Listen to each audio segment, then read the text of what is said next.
좋아요, 구독. 수요일 아침 8시 반입니다. 매일 아침 8시 반 저희 서울경제TV 센티멘탈 대 펀더멘탈 계속적으로 주목을 받고 있고요. 최근에 성적이 아주 좋습니다. 여러분들 많이 만족해 하실 것 같고 오늘도 두 종목 말씀드리겠습니다. 센티멘탈로 먼저 SK이노베이션 최근에 국제유가가 좋습니다. 그다음에 펀더멘탈로 LS 어제 상한가 간 주식입니다. 이렇게 두 종목 말씀을 드리겠습니다. 자, 센티멘탈 종목 SK이노베이션부터 먼저 들어가 보겠습니다. 차트를 보시면 제가 어제 뭘 말씀을 드렸죠? S-오일. 일주일 만에 다시 어제 S-오일을 말씀을 드렸는데 아주 성적이 좋았습니다. 어제 특히 SK이노베이션 주가가 아주 최근에 좋습니다. 그래서 제가 가져왔는데요. 그런데 브렌트유도 말이죠. 브렌트유도 최근에 올라가고 있습니다. 어제도 간밤에 2% 넘게 또 올랐습니다. 최근에 브렌트유가 올라가는 건 구조적으로 좀 올라가는 그 이유가 수요에 대해서 있고 공급 측면에서도 있다. 이렇게 보시면 되는데 자, 이 S-오일하고 브렌트유가 저는 이 갭이 좀 축소될 거다 이런 얘기를 하면서 어제 S-오일을 다시 재차 말씀드린 거고 SK이노베이션은 두 가지의 모멘텀을 가지고 있죠. 하나는 이런 유가 관련해 가지고 모멘텀이 계속적으로 들어올 수밖에 없는 이런 주식이고요.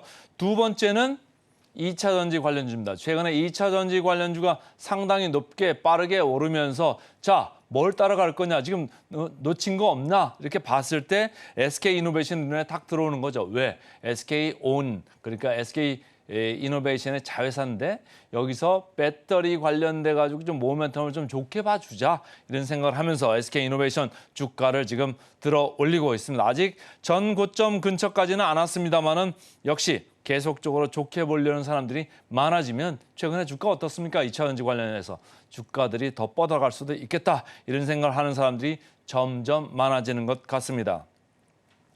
SK증권에서 이렇게 리포트를 난 거를 제가 좀 정리를 해봤습니다. 2분기 좀 안 좋게 나올 겁니다. 생각보다 더 안 좋게 나올 수 있는데 2분기 이제 좀 지나간 거 아니냐 이런 생각들을 하면서 주가를 좋게만 지금 보려고 하는 사람들이 많아지는 것 같고요. 두 번째 줄이 핵심일 것 같습니다.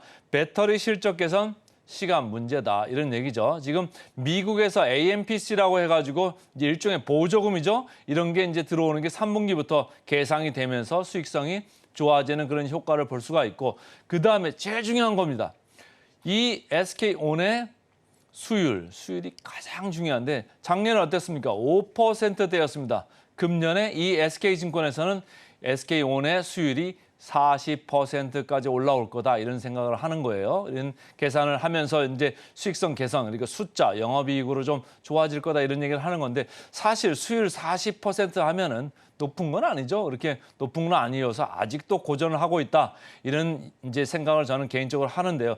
그렇지만 작년에 5%일 때하고 금년에 40%일 때하고 얘기는 달라집니다. 여기서 조금만 더 올라가면 수익성이 더 급격히 좋아질 거고 이렇게 이제 공장이 돌아가기 시작하면은 여기에서 공급하는 양 자체가 어마어마하게 늘어납니다. 22년 대비해 가지고 무려 7배까지도 지금 늘어날 수 있다. 그러니까 수율이 좀 좋아지면 7배까지 올라가는 그런 레버리지 효과가 급격하게 들어올 수 있고 23년도 그렇습니다만은 24년도에 가서도 수율이 더 올라갈 거라고 생각하면 이런 레버리지 효과는 더 급격히 올라갈 수 있다. 그러니까 지금이 실적 바닥 이 정도 아니겠느냐. 그러면 한번 가보자, 따라가 보자 이런 사람들이 좀 많아지는 거죠.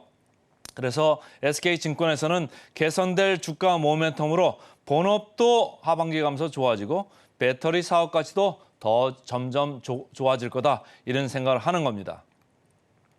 한국투자증권에서 리포트를 나왔습니다. 2분기 지나간 일도 과거이기 때문에 좀 잊어주자 이런 얘기고 이쪽에서는 원유 쪽에 지금 관련해가지고 정제마진 좋아질 거다. 수요가 회복되니까 좋아질 거다 이런 얘기를 하는 거예요. 수요는 중국에서 이제 리오퍼닝도 했고요.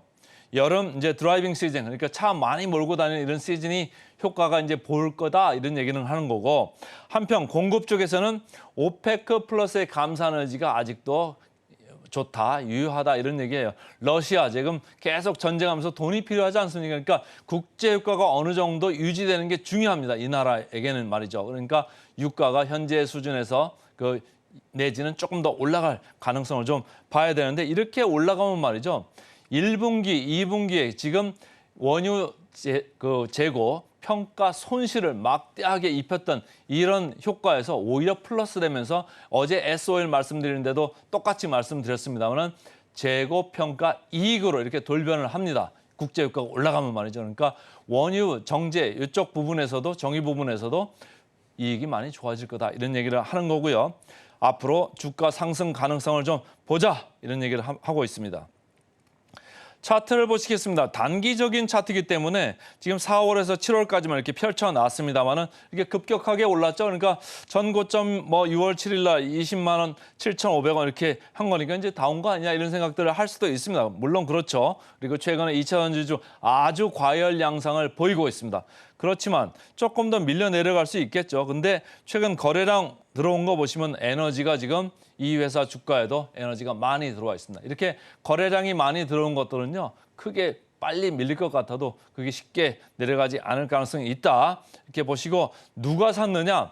포스코홀딩스를 밀어올리는 건 누구죠? 개인들입니다. 그런데 이 SK이노베이션 누가 샀습니까? 기관과 외국인이 사들어왔습니다. 이 사람들은 지금 포스코홀딩스를 팔면서 이런 주변에 있는 이런 저평가된 주식들을 사고 있습니다. 얼마나 저평가되어 있을까요? 자, 차트 보겠습니다. 역사적 밸류 밴드로 봤을 때 중하단 부분에 있습니다. 그러니까 비싸지 않죠? 과거에 PBR로 봤을 때 1배도 넘어갔던 이런 SK이노베이션입니다. 지금 주가가 밑에서 약간 고개를 들었습니다만은 여전히 하단에서 헤매고 있던 주가이기 때문에 그렇게 올라온 게 없다. 이렇게 보시면 되고요. 그다음 밸류에이션의 혼선이다. 제가 제목을 이렇게 잡아봤습니다. 왼쪽에 보시면 PER로 표현되어 있습니다. 상당히 SK이노베이션 녹색입니다. 상당히 높아 보이죠? 무려 금년 실적 기준으로 했을 때 30배가 넘어가는 그런 수치고요. 밑에 빨간 선은 S-오일입니다. 어제 제가 말씀드렸죠. 한 PER 9배 정도 이렇게 와 있는데 사실은 이게 여기서 같이 근처에 이렇게 있어야 됩니다. 과거에 그랬었죠. 2022년에 과거에 S-오일보다는 약간 높고 그렇지만은 요 10배 근처에서 이렇게 있어야 되는 그 PER인데 최근에 엄청 올랐다는 얘기는 거꾸로 이익이 그 정도로 망가졌다는 얘기입니다. 이익이 망가지면 거꾸로 역수기 때문에 PER은 오를 수밖에 없습니다. 그러나 이렇게 영속기업 그리고 앞으로를 바라볼 때는 하단 부분을 PER이 아니고 PBR로 봐야 된다고 저는 생각을 합니다. PBR로 보겠습니다.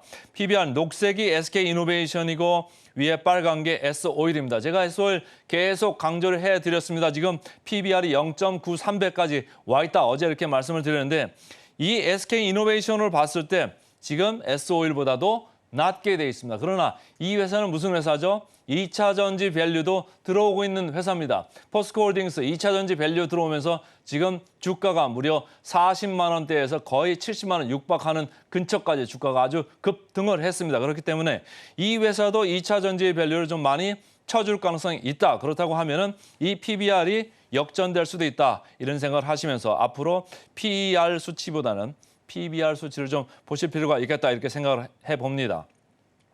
목표 주가 보겠습니다. 목표 주가 지금 크게 올라오는 거는 없습니다. 주가가 최근에 많이 올라왔기 때문에 목표 주가 대비 괴리율 16%밖에 안 남았습니다. 어쨌든 최근에 주가 분위기 좋다 그래서 센티멘탈로 SK이노베이션부터 말씀을 드렸습니다. 자, 그다음 펀더멘탈 주식이죠. LS 간단하게 말씀드리겠습니다. 지난번에 제가 지주사다. 이거 관심이 없을 수도 있는데 좀 보자 해가지고 한 2주 전에 말씀을 드렸죠. 어제 무려 상한가를 갔습니다. 그래서 제가 가져왔는데요. LS 일렉트릭 자회사입니다.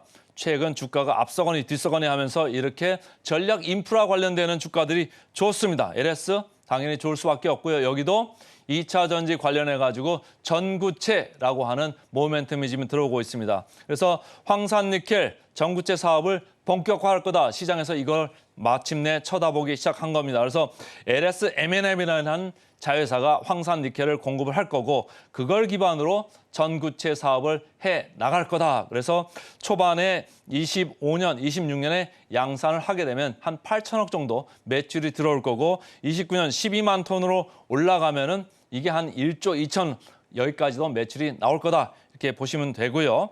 키움증권에서도 얘기를 합니다. 3대 성장 모멘텀이 유효할 거다. 그래서 M&M 전기동 하는 데죠. I&D 광케이블 하는 데입니다. 일렉트릭 전력 인프라 하는 데입니다. 이 세 가지 부분에서 모두 잘 될 거다 이렇게 보고 있습니다. 외국인 매수 어제 강력하게 들어왔고요. 그래서 주가가 상한가 갔습니다. 그래서 밴드로 봤을 때는 상단에 있습니다. 그리고 목표 주가로 봤을 때는 아직 이렇게 돼가지고 마이너스 부분입니다만은 더 상향 가능성이 있습니다. 그래서 오늘은 센티멘털 SK 이노베이션 펀더멘털 LS 말씀드렸습니다.